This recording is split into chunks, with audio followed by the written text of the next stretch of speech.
بسم اللہ الرحمن الرحیم۔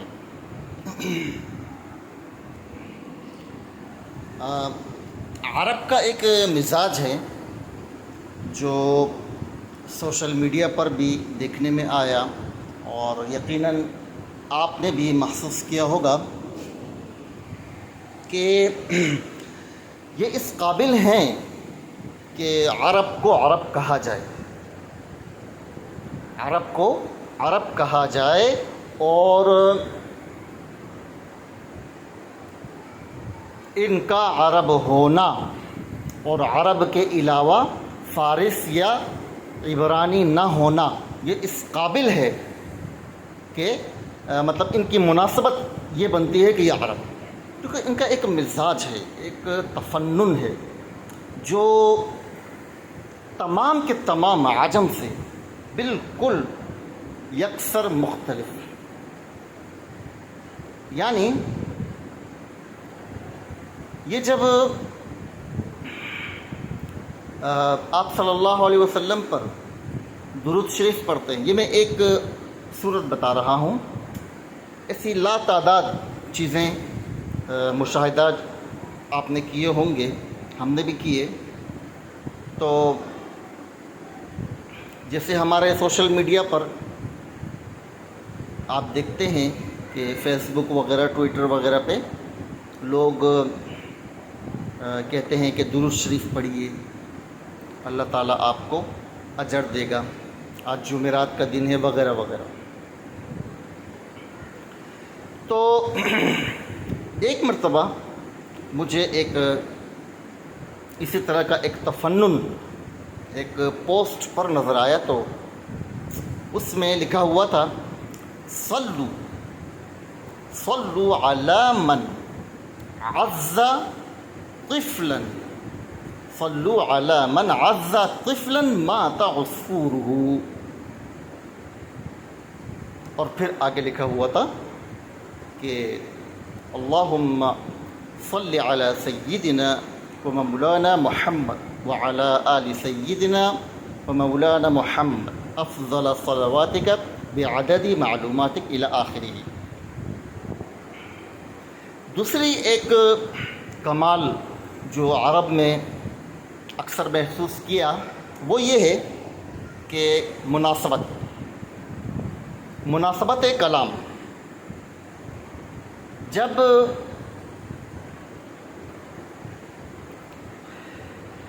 کسی صحابی کا کوئی قصہ مذکور ہو تو یہ چیز سوائے عرب کے اور کہیں بھی نظر نہیں آتی، ٹھیک ہے نا۔ یہ ان کے ذوق اور ان کی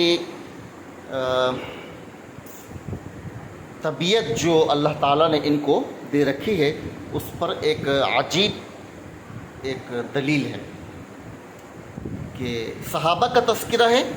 تو اب ایک قصہ جیسے بالفرض مذکور ہے سیدنا ابو بکر رضی اللہ عنہ سے متعلق، یا عمر سے یا علی سے یا عثمان سے، جس سے بھی، تو ان کا ایک مزاج ہے کہ نیچے جب کوئی کمنٹس کرے گا تو وہ کیا کرے گا، رضی اللہ عنہم اجمعین۔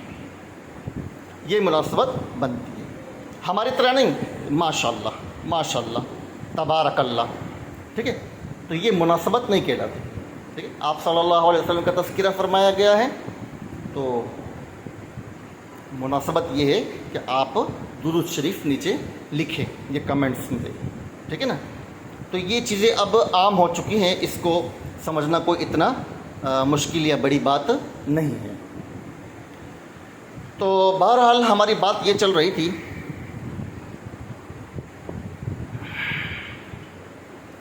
کہ تفنن یہ ان کا ایک ایسا نرالا مزاج ہے کہ جس میں اور کوئی بھی قوم ان سے آگے نہیں بڑھ سکتی۔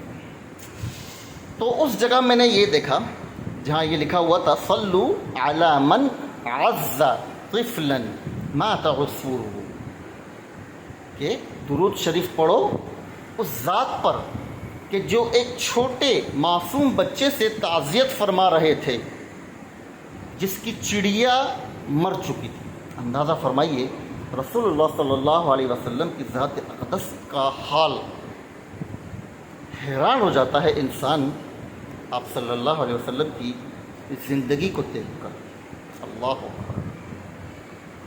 ایک بچہ رو رہا ہے کہ اس کی چڑیا مر گئی ہے، تو آپ صلی اللہ علیہ وسلم تعزیت فرما رہے ہیں. اور دوسری جگہوں پر آپ نے پڑھا ہوگا کہ گلیوں میں سے آپ اگر گزرتے تو بچوں کو آپ پہل کرتے سلام کرنے میں. اللہ. تو یہ ہے مزاج نبوی. تو بہرحال اس کے نیچے ایک بندے نے بڑا اچھا کمنٹ کیا تھا، مجھے اچھا لگا کہ بِأَيِّ قَلْبٍ تَمْلِكُ بِأَيِّ قَلْبٍ تَمْلِكُ یا رسول اللہ. اور پھر آگے درود شریف اللہم صلی علی سیدنا الی آخر. تو یہ چیزیں ہوتی ہیں سیکھنے کی، یہ چیز ہوتی ہے مثبت چیزوں کے حصول کی، کہ ان چیزوں کو انسان اپنی زندگی کے اندر لائے. بہرحال ما کان محمد کے ذیل میں جو اہم بات ہے، اب اسی کو شروع کیے دیتے ہیں. تو دیکھیے، میں نے آپ سے کہا کہ اللہ تعالیٰ کا یہ فرمان کہ رسولوں میں سے آپ صلی اللہ علیہ وسلم لوگوں میں سے کسی کے والد نہیں ہیں، لیکن اللہ کے رسول اور خاتم النبیین ہیں. تو یہاں پر معطوفات کے درمیان مناسبت کیا ہے؟ تو میں نے آپ کو بتایا تھا کہ آپ سے جو والد کی نسلاً جو نفی کی گئی ہے، وہ در حقیقت اس بات کو بتلانے کے لیے ہے کہ سلسلہ ابویت کے اندر روحانیت اصل ہے یا جو نسلی ایک حسب نسب ہوتا ہے وہ سلسلہ زیادہ معتبر ہے. تو آج شاید آپ کو اس بات پر کچھ عجیب معلوم ہو کہ جو نسبی تعلق ہوا کرتا ہے وہ اس قدر پختہ نہیں ہوتا جس قدر پختہ روحانی تعلق ہوتا ہے. اس کی وجہ یہ ہے کہ دیکھیے، پیدائش میں والدین کا جو ہاتھ ہوتا ہے وہ بطور علت کے ہوتا ہے. یعنی جیسے سمجھانے کے لیے ایک مثال میں آپ کو دیتا ہوں. ایک رنگ ساز کپڑا رنگ رہا تھا، تو کوئی کپڑا اڑ کر کسی دوسرے رنگ کے اندر مسبوق ہو جائے، ٹھیک ہے نا؟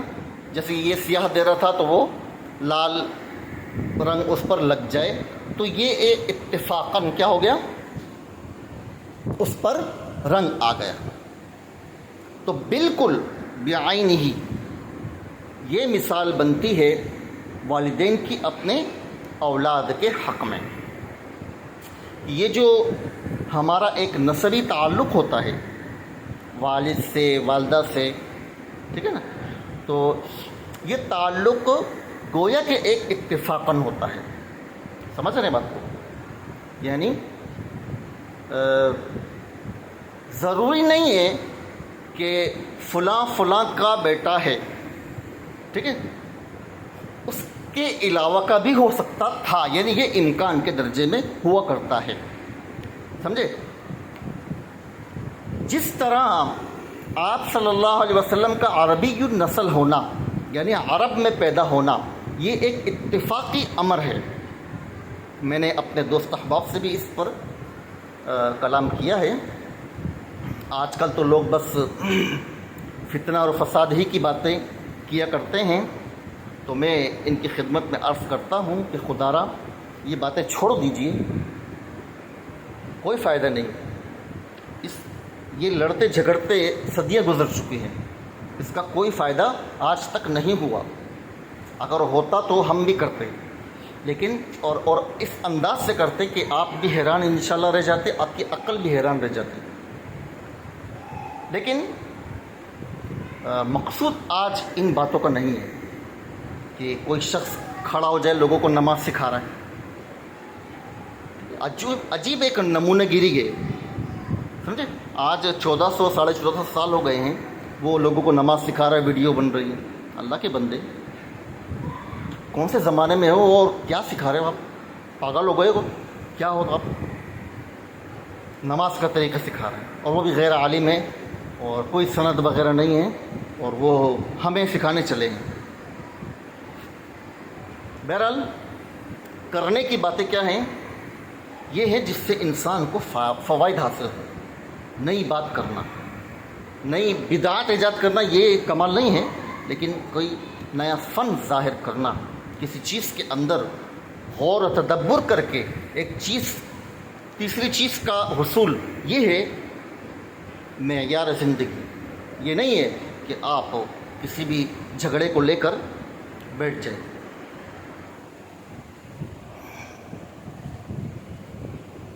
اور وہ بھی مسلسل میں دیکھ رہا ہوں، لیکن کیا کر سکتے ہیں کہ آپ صلی اللہ علیہ وسلم کی احادیث مبارکہ یہ ہمارے آڑے آ جاتی ہے کہ ہم اس سے درگزر کریں، ورنہ حضرت شاہ صاحب شاہ ولی اللہ رحمۃ اللہ علیہ ایسے اللہ کے ولی گزرے ہیں کہ آپ کی جو ایک کتاب ہے مشاہدات، آپ اگر یہ جو ہمارے اسکالرز وغیرہ ہوتے ہیں، اگر یہ اس کو پڑھ لینا تو یہ تماشا بنا دیں گے، ٹھیک ہے نا؟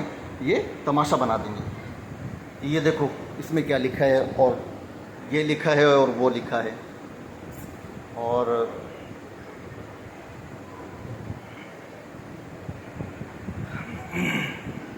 بس کہاں سے کہاں لے جائیں گے میں بتا نہیں سکتا آپ کو۔ تو مشاہدات میں حضرت شاہ ولی اللہ رحمۃ اللہ علیہ نے لکھا ہے کہ میں نے آپ صلی اللہ علیہ وسلم کو عالم مثال میں دیکھا، جیسے ہم خواب میں کوئی بھی چیز دیکھتے ہیں، ٹھیک ہے نا؟ تو ایسا ہی عالم مثال ایک الگ دنیا ہے صوفیاء کرام کی، ٹھیک ہے؟ تو میں نے آپ صلی اللہ علیہ وسلم سے سوال کیا، یا رسول اللہ، ائمہ کرام میں کون اقرب الی السنہ ہے؟ کون اقرب الی السنہ ہے؟ تو آپ صلی اللہ علیہ وسلم نے فوراً ارشاد فرمایا کہ چاروں سلسلے اقرب الی السنہ۔ تو میں نے اس بات کو پڑھ کر اپنے احباب کے درمیان اس بات کو ثابت کیا کہ رسول اللہ صلی اللہ علیہ وسلم کا مزاج اقدس ذرا غور فرمائیے کہ جب سے آپ کو مبعوث کیا گیا اس عالم کے اندر تا قیامت لوگوں کے اندر اتحاد اور اتفاق ہی کی بات پر راضی ہیں، اور وہی کرنا چاہتے ہیں، اور وہی اسی کی دعوت بھی دیا کرتے ہیں۔ تو یہ عجیب ایک کمال زندگی ہے، بندگی ہے، بس میں بڑا حیران رہ جاتا ہوں۔ اللہ اکبر، اللہ اکبر، یعنی میں اپنی کیفیات کو بتا نہیں سکتا ان باتوں کے ذیل میں جو میں سمجھتا ہوں الحمدللہ، کہ آپ صلی اللہ علیہ وسلم نے فوراً فرما دیا کہ چاروں سلسلے اقرب الی السنہ حق ہیں۔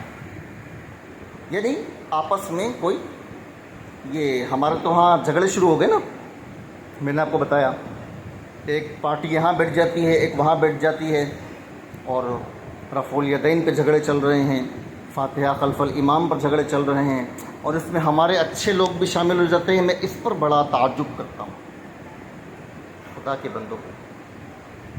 چلو، ایک طلباء کی زندگی جو ہوتی ہے یہ سیکھنے سکھانے کی زندگی ہے، تو یہ چیز متعلق ہونی چاہیے طلباء کے ساتھ، علماء کے ساتھ نہیں۔ یہ علماء کے ساتھ اچھا نہیں لگتا بالکل بھی، اور آپ دیکھ لیجئے کہ اس کا کہیں پر 1% اگر کہیں فائدہ نظر آ جائے تو مجھے بتائیے، یہ ہو نہیں سکتا۔ میں نے بتایا نا کہ اصل چیز کیا ہے؟ قلوب کو جیتنا، قلوب کو حاصل کرنا، یہ ہے کامیابی۔ حضرت نانوتوی علیہ الرحمہ کے زمانے میں، جو میں نے آپ سے پہلے بیان کیا، میلہ خدا شناسی کے اندر ایک ہندو کیا کہتا ہے کہ ایک سانولے کلر کا سوکھا سا ایک مولوی میدان مار گیا، میدان مار گیا کیا مطلب؟ وہ مسلمانوں کے قلوب کو تو جیت گیا، ساتھ ساتھ ہندوؤں کے قلوب بھی جیت گیا۔ یہ ہوتا ہے طریقہ، یہ ہوتی ہے دعوت۔ تو یہ مزاج بنانا یہ ہر ایک کا کام نہیں ہے، اس کے لیے نانوتوی بننا پڑے گا بھائی، ہاں نانوتوی بننا پڑے گا۔ میں اپنے احباب سے اکثر کہا کرتا ہوں کہ یہ نانوتوی جو ہوتے ہیں نا، یہ جب ہوتے ہیں تو ان کا ثانی کوئی نہیں ہوتا کسی بھی زمانے میں۔ جب نانوتوی ہوتے ہیں تو ان کا کوئی بھی ثانی نہیں ہوتا۔ بطور مزاح مطلب آپس میں گپ شپ ہوتی ہے، باقی تو عند اللہ کون مقرب ہے یہ تو اللہ ہی جاننے والا ہے۔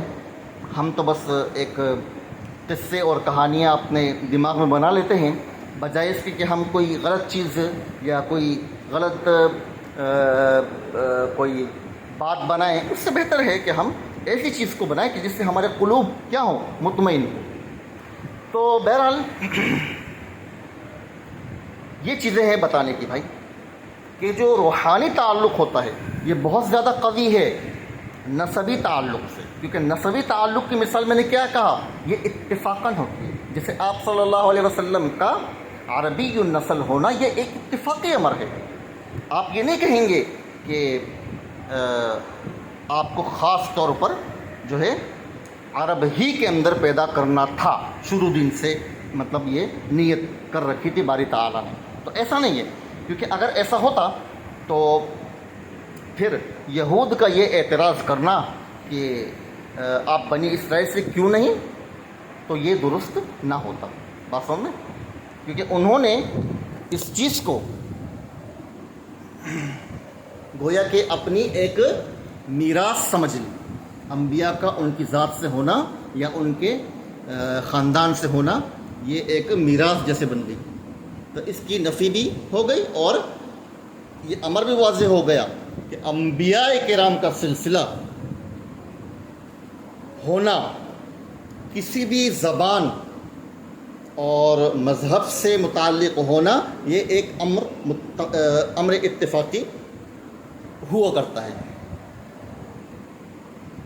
جیسے رنگ ساز کا کپڑا اوڑھ کر کسی دوسرے رنگ میں مسبوغ ہو جانا، تو بالکل بعینہ ہی یہ مثال کس کی ہوتی ہے، اولاد اور والدین کے درمیان۔ جب یہ بات سمجھے تو اب آپ کو یہ بات سمجھنا بھی آسان ہوگی کہ محمد صلی اللہ علیہ وسلم مردوں میں سے کسی کے باپ نہیں، لیکن اللہ کے رسول اور خاتم النبیین ہے۔ کیا مطلب؟ کہ روحانیت چونکہ اعلیٰ درجہ اور اعلیٰ ڈگری ہے بنی نوع انسان کے اندر، تمام بشریت کے درمیان، تو اللہ تعالیٰ فرما رہے ہیں کہ لیکن اللہ کے رسول اور خاتم النبیین، یعنی گویا کہ فرمانا چاہتے ہیں کہ آپ صلی اللہ علیہ وسلم علت ہے پوری کی پوری بشریت کے لیے، انسان کے لیے اور اولاد آدم کے لیے۔ بات سمجھے؟ اب کچھ بات میں نے پہلے بھی آپ سے ارشاد کی تھی کہ ایک تصور جو ایک زمانے سے چلا آ رہا ہے ہمارے آپ کے درمیان، کہ ہم سب کو یہ معلوم ہے کہ ہم آدم علیہ السلام کی اولاد ہیں، تو چونکہ یہ عام مفہوم ہے ہر ایک کے نزدیک، لیکن حقیقت بھی ایسا ہی ہو تو یہ ضروری نہیں ہے، ٹھیک ہے نا؟ تو یہاں پر آج سن لیجئے کہ ابو الانبیاء سیدنا آدم علیہ السلام نہیں ہیں۔ ابو الانبیاء سیدنا آدم علیہ السلام نہیں ہیں، ابو الانبیاء رسول اللہ صلی اللہ علیہ وسلم ہیں۔ کیوں؟ کیونکہ آپ علت ہیں اس کائنات کی، اس پوری بشریت کی پیدائش کے لیے۔ اب اس پر دلیل سنیے، اللہ تعالیٰ کا ارشاد، النبی اولا بالمؤمنین من انفسهم، النبی اولا بالمؤمنین من انفسهم واموالهم الی آخر۔ یہ ہے دلیل اس بات پر کہ آپ صلی اللہ علیہ وسلم کی ذات یہ علت ہے پوری بشریت کے لیے، انسانیت کے لیے۔ وہ کس طرح؟ دیکھیے، جب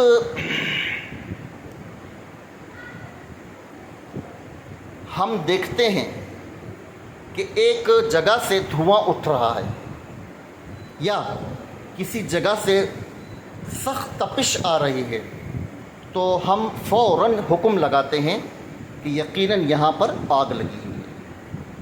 تو یہ دھوئیں کا اٹھنا اور اس تپش کا محسوس ہونا، یہ ہوا کرتا ہے علت اس معلول کے لیے جو نظروں سے اوجھل ہے، یعنی ہمیں دکھائی نہیں دے رہی۔ سمجھے بات کو؟ راستے میں چلتے ہوئے مینگنی وغیرہ یا بول و براز جو ہوتا ہے جانوروں کے، جب ہم دیکھتے ہیں تو ہم اس بات کا حکم لگاتے ہیں کہ اس راستے پر کوئی اونٹ یا بکری وغیرہ چر کر گئے ہیں۔ بات سمجھے؟ یہ ہوتا ہے علت اور معلوم، یعنی کسی چیز کے وجود کے لیے، کسی چیز کے وجود کے لیے کسی چیز کا حتماً لازماً موجود ہونا۔ تو جب یہ بات آپ سمجھے تو پھر آپ مزید ایک بات اور سمجھ لیجئے کہ بظاہر تو معلول یعنی جو اصل ہوا کرتا ہے وہ ہمیں محسوس یوں ہوتا ہے کہ وہ اولاً یا بالذات موجود ہے اور علت اس کے بعد موجود ہے، لیکن حقیقتاً ایسا نہیں ہے۔ کیوں؟ کیونکہ دھواں اٹھا یا تپش محسوس ہوئی تو ہم نے حکم لگایا کہ معلول یعنی آگ موجود ہے۔ بات سمجھے؟ اگر دھواں نہ اٹھتا یا تپش محسوس نہ ہوتی تو ہرگز ہمیں معلوم نہ ہوتا کہ آگ وہاں جل رہی ہے۔ تو اس سے معلوم ہوتا ہے کہ علت جو ہے وہ اپنے معلول سے اولا ہوتی ہے، اس سے مقدم ہوتی ہے۔ بات سمجھے؟ تو جب یہ بات آپ سمجھے تو پھر آپ سمجھیے کہ النبی اولا بالمؤمنین من انفسہم۔ کیوں؟ آج آپ کو سیدنا حضرت عمر فاروق رضی اللہ تعالیٰ عنہ کا وہ فرمان سمجھ میں آ جائے گا کہ آپ صلی اللہ علیہ وسلم نے فرمایا کہ وہ شخص مومن نہیں ہو سکتا جس کے لیے میں اس کی مال، اس کی جان، ہر چیز سے زیادہ محبوب ہو جاؤں۔ سمجھے نا؟ تو آپ صلی اللہ علیہ وسلم نے حضرت عمر سے فرمایا، تو آپ نے فرمایا کہ کیا تمہاری جان سے بھی بڑھ کر؟ کیونکہ ایک مشاہدہ ہے، تجربہ ہے، آپ جانتے ہیں کہ انسان کو جب تک خود کوئی تکلیف نہ پہنچے دوسرے کی تکلیف اس طور پر اسے محسوس نہیں ہوتی نا۔ ابھی کسی کو اگر کوئی زخم ہے ہاتھ میں اور آپ کو نہیں ہے تو جو تکلیف اس کو ہے وہ آپ کو تو محسوس نہیں ہوگی، صحیح ہے نا؟ تو اس حساب سے تو سیدنا عمر فاروق رضی اللہ عنہ نے درست فرمایا کہ ہم، آپ کی ذات اقدس ہمارے لیے ہر چیز سے بڑھ کر ہے۔ البتہ جان پر ان کو کیا ہوا؟ کچھ اشکال ہوا کہ جان، کیونکہ ہر ایک اس کے اندر معذور محسوس ہوتا ہے، تو آپ صلی اللہ علیہ وسلم فرمایا نہیں، اپنی جان سے بھی زیادہ۔ تو فرمایا حضرت عمر فاروق رضی اللہ عنہ نے، جی یا رسول اللہ، کہ آپ مجھے محبوب ہیں میری جان سے بھی زیادہ، میری ذات سے بھی زیادہ۔ تو پھر آپ صلی اللہ علیہ وسلم نے فرمایا الآن یا عمر، کہ جی ہاں اب تمہارا ایمان کیا ہو گیا؟ کامل ہو گیا۔ تو یہ ہوتا ہے علت کا مقدم ہونا معلول سے۔ تو میرے خیال سے بات واضح ہو گئی کہ آپ صلی اللہ علیہ وسلم کو جو فرمایا گیا النبی اولا بالمؤمنین من انفسہم، کہ یہ جو مومنین کی جانوں سے بھی زیادہ آپ صلی اللہ علیہ وسلم کی قدر و منزلت ہے، اس کی وجہ کیا ہے؟ کیونکہ آپ صلی اللہ علیہ وسلم میری اور آپ کی ذات کے وجود کے لیے علت ہے اس کائنات کے اندر۔ بات سمجھ میں آ گئی؟ تو آج آپ کو معلوم ہوا کہ ما کان محمد ابا احد من رجالکم ولکن رسول اللہ وخاتم النبیین، ان دونوں کے درمیان کیا نسبت بنی، سمجھے؟ اب یہاں پر آپ حضرت قاسم نانوتوی علیہ الرحمہ کی شان اقدس کو ذرا ملاحظہ فرمائیے کہ یہ جو ختم نبوت کا مسئلہ قادیانیوں کے جو ضمن میں پیدا ہوا وہ آپ کی وفات کے بعد ہوا، لیکن اللہ تعالیٰ نے چونکہ حضرت نانوتوی ایک کامل ولی تھے، ان کے ذریعے سے پہلے ہی یہ بندوبست فرما دیا کہ آپ نے ایک ایسی لا مثل ولا مثالہ کتاب لکھی کہ جس کے اندر گویا کے امکان کے درجے میں جو دروازے تھے اس کو بھی بند کر دیا، امکان کے اندر جو دروازے تھے اس کو بھی بند کر دیا۔ بات سمجھیں؟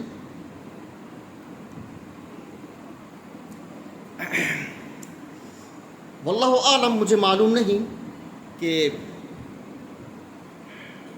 بعض لوگوں نے حضرت نانوتوی کی اس کتاب کو لے کر اشکال کیا کہ اس کتاب کے ذریعے سے لوگوں کے اندر